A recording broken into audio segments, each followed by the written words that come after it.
We've got to talk about the Temple of Artemis, the history. Break that down for me. We are in one of the 7 wonders of the world for the ancient time. Looking at this column here, beautiful, gorgeous, but I only see one. The thing is, we are in the original Artemis temple right now. Okay. We don't have that much to see because it was 2,500 years ago. Nothing that left and survived to our day.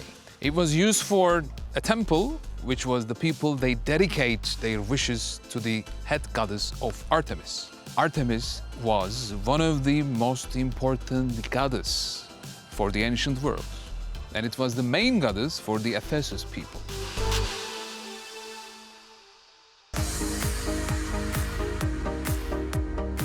Koray, this is a UNESCO World Heritage Site, but why is it a must-see?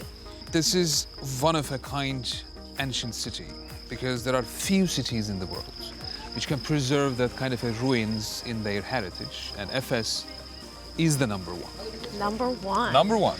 And why visit at night? First of all, in a summer period, it's so hot around here. And the second one, we are in a very private location because this is a seasonal thing. That's why the people, they don't want to miss their chance to see that beauty at nighttime. Is there an architectural style to Ephesus? It's hard to say because Ephesus includes Greco-Roman, the late Roman, and in the end, it's going to the Byzantine Empire. So we see a lot is still intact here, but what are the most iconic structures? The theater that we are looking at right now. Beautiful. And also, apart from that, the Celsus library, which was quite popular to every each visitors.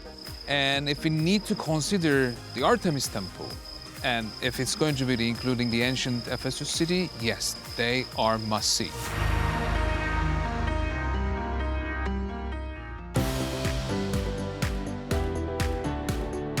Well, Koray, thank you for showing me around. I know we've only seen a fraction of Ephesus, so that means I have to come back. You are always welcome in here, Sibley. Thank you, that means so much to me. And listen, if you've not been to Turkiye, you have to come visit and make sure you check out the city of Ephesus. There's lots to see here. Well, that was so much fun, but the fun doesn't have to end here. Like, comment, and subscribe to our channel for the best open house has to offer.